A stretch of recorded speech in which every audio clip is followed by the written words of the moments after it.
The sky over Coyote Valley cracked open with thunder the night Thomas Granger buried his wife. She died in August just after dusk, while the heat still clung to the adobe walls of their homestead. Consumption had eaten through her slow as termites through fence-post wood, and Thomas had watched every day as the color drained from her face. 3 years of marriage, and now the bed they'd shared was half cold and filled with the scent of camphor. The preacher came from Calhoun by mule, too late to say much over her grave. Rain started before he got through his second psalm, and by the time Thomas laid the last of the stones on her burial mound, the few hands who'd shown up had already ridden off. He didn't blame them. Death made men uneasy, and death without children made women whisper. He stood alone in the dark as the storm rolled in, water sluicing off his hat, head bowed not in prayer but in exhaustion. His land stretched behind him, a shallow stretch of scrub and clay that once been Comanche ground, though no one said it aloud anymore. He had a few cattle, 3 horses, and a barn that leaned left in the wind. His wife had been kind, not beautiful, not sharp, but solid. Now even that was gone. By winter, the nights got longer. The firewood ran low, and the wind knifed through the gaps in the boards.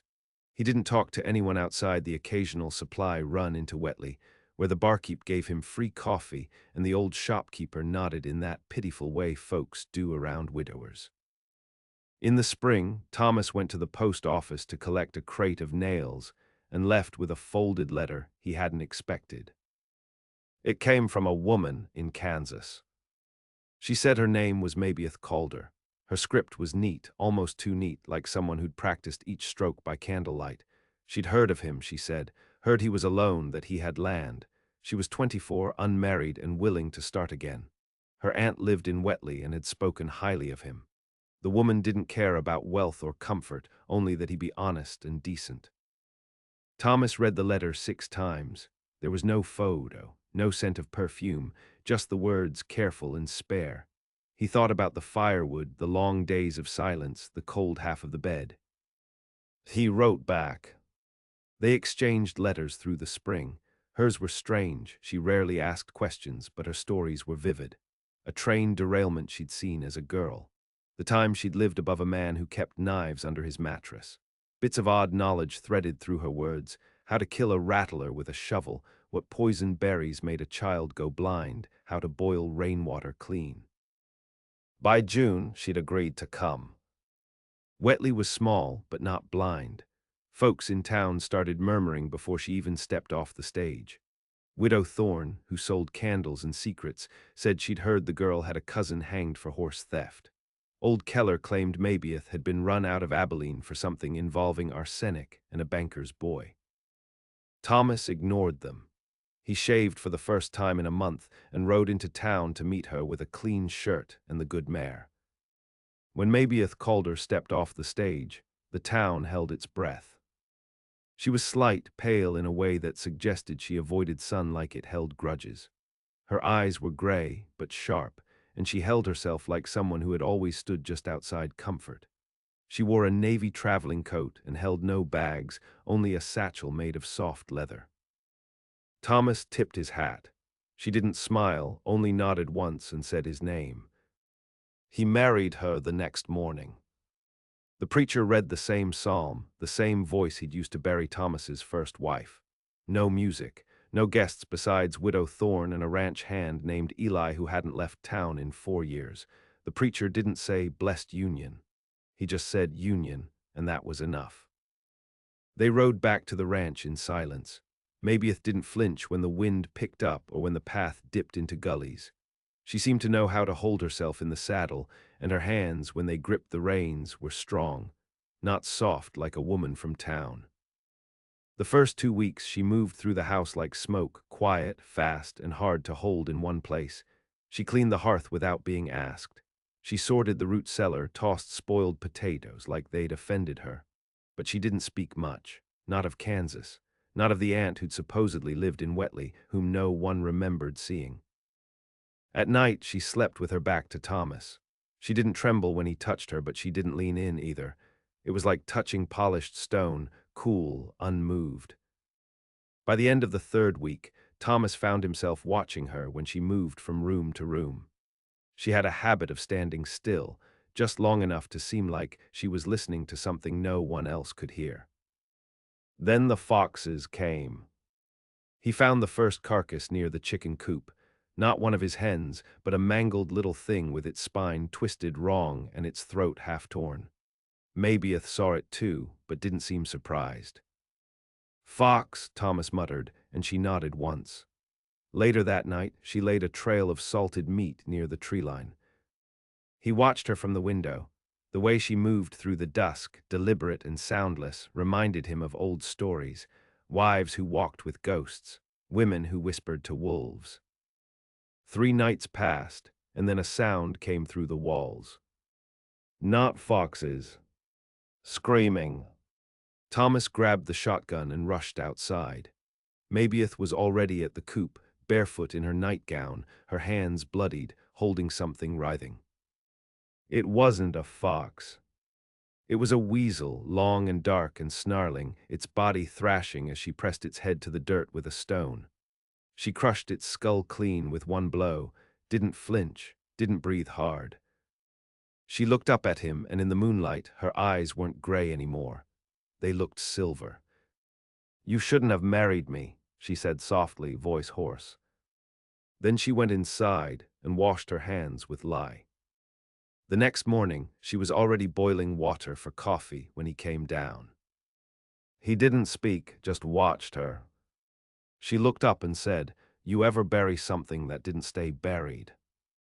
Thomas said nothing. Outside, a wind picked up from the canyon, and the smell of blood didn't quite wash out of the stones. The days turned dry and long. By July, the grass near the creek had crisped to yellow, and the cattle kicked up more dust than dung. Thomas spent most of the daylight hours fencing and patching the west corral, sweat carving lines through the dirt on his neck. Mabieth, when she wasn't tending the house or boiling herbs out back, walked the property alone. She never carried a rifle, only a knife strapped to her calf beneath the hem of her dress. He watched her once through the barn slats, watched the way her fingers drifted along the old fence posts like she was feeling for something lost beneath the bark. That afternoon, she buried a dead jackrabbit with strange care, then scratched something into the soil with her blade. When he asked her about it, she said, "Respect makes things stay dead." He didn't ask what she meant. At night she still lay beside him, never fully relaxed but no longer cold. She begun to hum in her sleep, low, rhythmic, unsettling tunes he didn't recognize. Thomas tried not to listen. He dreamt of floods and teeth, woke with clenched fists. Wheatley was 15 miles east, and he rode there every few weeks for flour, bullets, and gossip. By August, the whispers had sharpened. Old Keller said a stranger came asking after her, some man out of Dodge, big hands and a crooked collarbone like he'd been thrown by a horse or worse. Didn't give a name, just asked if anyone had seen a girl with eyes like pewter and hands like a butcher. The stranger left 2 days later, but folks said his boots left prints in the churchyard long after he'd gone. Widow Thorne caught Thomas outside the mercantile and leaned close. "She's a changeling," she said, voice sticky with honeyed fear. "Not meant for marriage, not meant for you." Thomas didn't answer. He just took the sugar and oats he came for and rode home. That night he told Mabieth someone had come looking. Her hands didn't shake. She didn't blink. "Did he have a burn on his jaw?" she asked. Thomas frowned, didn't hear that mentioned. She nodded, quiet. Then she stood, went to the hearth, and reached up behind the loose stone above the mantel. She pulled out a small metal tin and opened it. Inside was a key, a scrap of black cloth, and a paper folded 4 times over. She unfolded it slow, laid it on the table. It was a drawing, a charcoal rendering of a man's face, deep lines, one eye slightly drooped, a burn scar trailing from his left ear to his chin. The expression was wild, like he'd once been something worse than feral and only just remembered the taste of human skin. "His name, read in clay," she said. "He followed me once, from Abilene to Salina, and after Salina to Dammer. He always finds me." Thomas looked at the sketch. Why? She met his eyes for the first time that day. Because I left him alive. The air in the room thickened. Outside, a hawk cried over the valley. Mabieth folded the paper again, slow and neat, and returned it to the tin. Thomas said nothing more that night, but he kept the shotgun beside the bed instead of under it. In September, the cattle started disappearing. One by one, young heifers mostly. No signs of predators, no blood, no tracks, just a loosened rail or a gate unlatched where Thomas swore he'd fastened it tight. Mabieth didn't speak on the matter, but Thomas saw her watching the fields more, fingers always twitching near her belt. She started lighting bundles of sage on the porch at dusk and leaving jars of oil at the fence posts. He asked why. She said, some things understand boundaries. The ground hardened by late fall. They had less than 3 weeks wood stacked. Thomas kept meaning to ride into town for more, but the unease in his gut grew thicker by the day, like a storm that hadn't picked a sky yet. Then came the night of the first frost. He heard the whimpering before dawn, a soft animal sound, not pain but confusion. He followed it to the barn with his coat half-buttoned and boots unlaced. The wind cut hard across the plains. Inside, tied to a beam with rawhide, was a boy no older than 11. Naked except for a shirt crusted with blood, one arm broken wrong, face bruised, lips cracked. Thomas crouched beside him. "Who did this?" The boy shivered. Man, big man, smelled like oil and fire. Thomas felt a cold ache start at his teeth. He carried the boy inside. Mabieth didn't blink when she saw him. She fetched a basin and warm water, set to cleaning the child's wounds with vinegar and cotton. Her hands moved fast but gentle. The boy watched her through half-lidded eyes. "You're the girl," he said. She stopped. "What girl?" Thomas asked.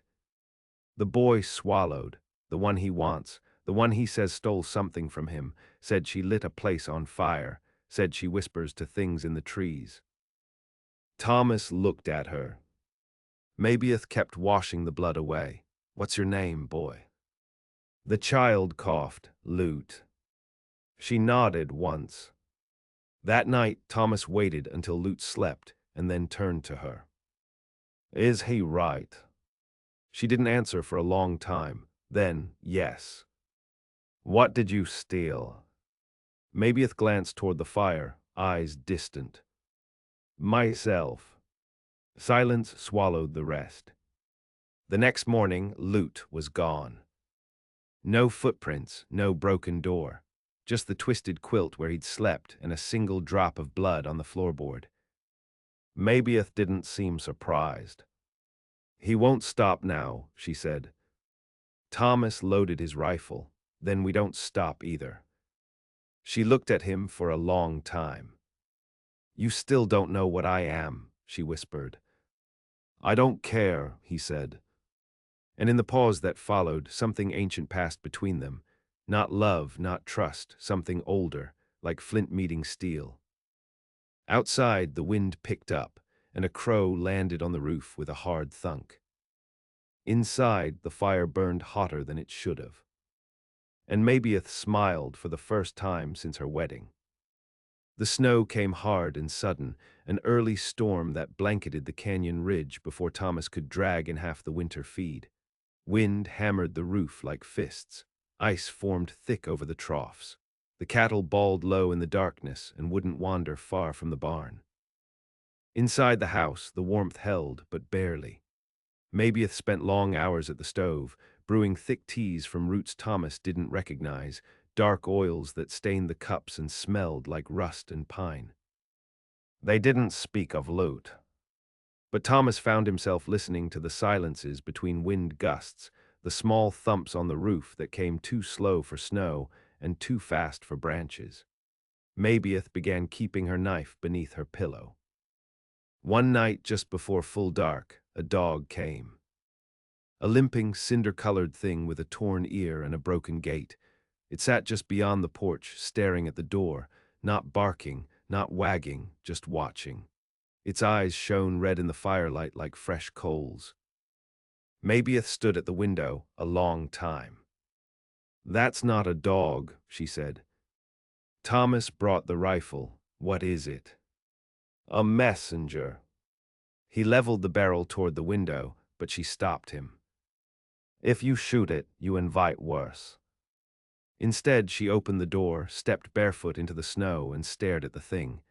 The dog didn't move, didn't growl, just blinked once. Then it turned and walked away into the dark, slow and steady, its paws leaving no mark in the snow behind it. She came in shaking, not from cold. "He's here," she said, "or close. He sends things ahead. He likes his prey afraid." Thomas didn't ask who she meant. He already knew. That night they slept back to back, her breath shallow and quick.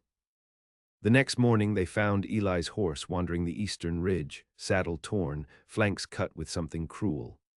Thomas rode out with rope and rifle, found what was left of Eli half buried in a creek bed, eyes gone, mouth stuffed with dirt. Thomas didn't bury him. The ground was too hard.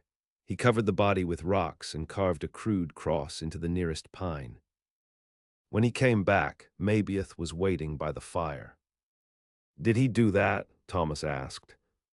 She didn't answer directly. "Redden doesn't just kill, he makes meaning out of it." She turned a page in the old ledger she'd been writing in for weeks now, lines and diagrams and names. She pointed to a mark. "He's working a circle, closing in." Thomas studied it. "How do you stop something like that?" Her hand trembled slightly. "You don't stop it, you survive it." That night she told him what Redden Clay really was. Not just a man, not just a monster. "He's a thing that crawled up from under a church fire," she said, voice thin. "Once a preacher's son, then a killer, then something worse. He hunts what doesn't bow." Thomas looked at her across the flames. Her face had grown harder since summer, no softness left in her cheeks. He realized he didn't know her age, didn't know if she'd ever told the truth in those first letters. But he believed her. Because he'd seen the boy, the blood, the bone-deep fear in Mabieth's eyes when she stared into dark corners. "What did you do to him?" he asked. "I called him what he was," she said. 2 days later, the bell at the gatepost rang. Thomas hadn't heard it ring in years. It was a rusted thing, hung from iron and forgotten. No wind could make it move. He stepped out with the rifle drawn. A rider stood on the edge of the fence line, half shadowed by the tree line. Horse black as tar, eyes pale. The man sat straight, too still. His coat was gray, his hat low. The left side of his face burned and raw, mouth curled up like a sneer had melted into him. He raised a gloved hand, one finger, then turned and rode west. Thomas didn't follow. Mabieth stepped out behind him. "That's the warning." "For what?" "For the reckoning." They spent the next day boarding the windows, stacking wood, boiling water. Mabieth made a circle of ash around the house's edge, muttering under her breath in a tongue Thomas had never heard. "Is that prayer?" he asked. "Warding." That night the sound started. Not hooves, not boots. Dragging. Something being pulled through the snow. Slow, rhythmic, like something bound and crawling. Thomas stood at the window, rifle ready. A shape moved near the barn, a tall thing, limbed wrong. It stood up from the ground like it had never done so before, joints popping in places where no joints belonged. Thomas raised the rifle and fired. The thing didn't fall. It just looked toward him with no face, only a slit where a mouth should be. Then it vanished behind the shed. He turned to Mabieth. She was pale, teeth clenched. "He's sending what he's collected," she whispered. "They come before he does." "What do we do?" "We blade it out." She led him to the root cellar, pulled up a loose plank. Underneath was a trunk bound in chain. She unlocked it with the small key from the tin. Inside were 7 knives, old, stained, bone-handled. "These kill what's already dead," she said, "but they demand a toll." He took one, it felt warm. They kept watch until dawn, nothing came inside. But in the morning the fields were full of tracks, bare feet, some hoofed, some clawed. The cattle were untouched. But the chicken coop was empty, not destroyed, just silent. The hens gone without struggle, the air thick with the smell of copper. And on the door someone had written in soot, "Mine." They didn't leave the house for 2 days. On the third, the snow stopped. Thomas walked the fence line, shotgun on his shoulder. He found the scarecrow torn down, its arms nailed to a tree. Its straw belly had been replaced with meat, raw, from what he didn't know.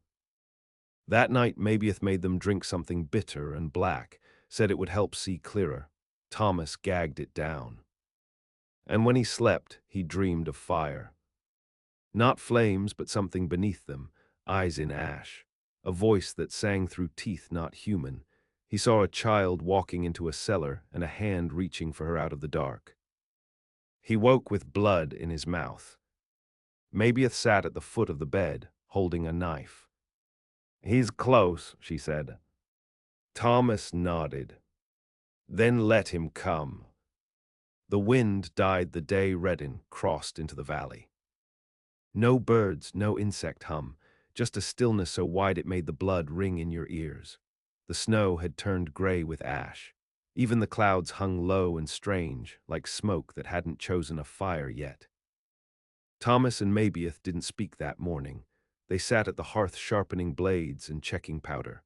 She laid out the 7 bone knives in a line, humming a song that had no melody. By noon, the first man came down from the ridge. Not Redden, a scout maybe. He wore no coat, no hat, just a loose shirt wet with snowmelt. His eyes were white, fully, no iris, no pupil. He walked like he couldn't feel the ground, boots silent on the frost. Thomas raised the rifle and fired. The man dropped, no sound, no blood. When Thomas went to turn the body over, he found the man's chest already cut open, ribs spread wide like a bird's broken wings. Empty inside, hollowed. A shell. Mabieth stood beside the gate with a lantern that burned green. "He's building a procession," she said. "For what?" "For the wedding." Thomas stared at her. She didn't blink. That's what this has always been. Not revenge, not retribution. A return. He thinks I'm his. He wants me brought back, cloaked in ash and silence. Thomas tightened his grip. "He's not taking you." That night they didn't sleep. They sealed the doors with iron nails. They salted the floors. Mabieth drew symbols on the walls using the end of a charred bone, one on each doorframe, one above the hearth. By midnight, the sky turned red. The ground didn't tremble, but the air pulsed, like something was breathing just beneath the soil. Then came the knocking. Not on the door. Underneath. Beneath the floorboards, soft at first, then harder, then slow, dragging across the joists as if something was crawling just beneath the boards. Thomas grabbed the lantern. Mabieth held a knife in each hand. The noise moved toward the kitchen, paused, then stopped. A whisper, dry as winter wheat, slid through the cracks in the walls. "Come home, bride." Thomas opened the cellar door, empty. But the air stank of sulfur. He turned back, and Mabieth was gone. The front door hung open. Snow blew in. Thomas ran out, boots crunching over frozen blood. Her prints led toward the canyon. He followed them past the barn, past the hanging tree, past the old well that hadn't held water in 10 years. And at the lip of the ridge, he saw them. A procession of bodies. Dozens, maybe more, all dressed in black rags, all barefoot, all walking in silence, forming a line that snaked down into the basin below. At the front, Mabieth. She walked straight, eyes open, mouth closed. Her hands hung at her sides, her steps too even to be free. He started after her, but a figure stepped into his path. Redden Clay. Not aged, not older, the same as the sketch, the same burned face, but more, taller, heavier in presence. His coat was stitched with teeth. His left hand ended in a hooked nail, bone exposed. "You never should have taken what was mine," he said. His voice was wrong, like it echoed from inside a grave. "She's not yours," Thomas said. Redden grinned. "Every debt comes due, cowboy." She ran, she broke the oath, but all things circle back. Thomas raised the rifle, fired point blank. Redden didn't flinch. The shot passed through him like through smoke. He stepped closer. The cold grew tighter.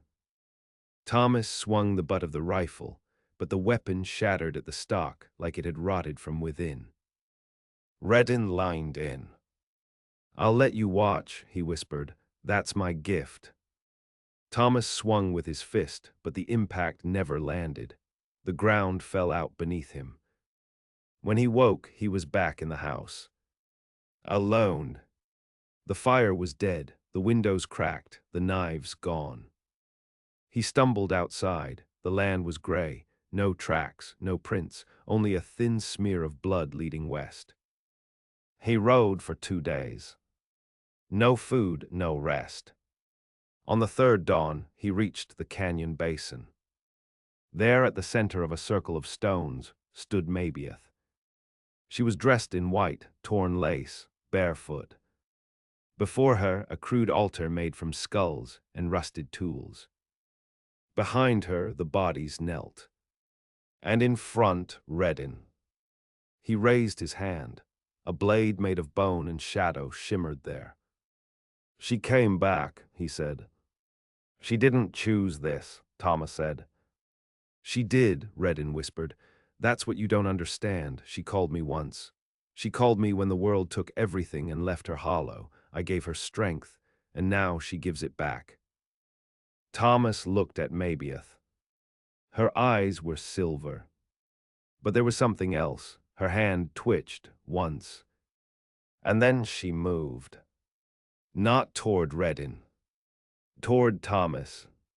She reached under the dress, pulled one of the bone knives, and threw it.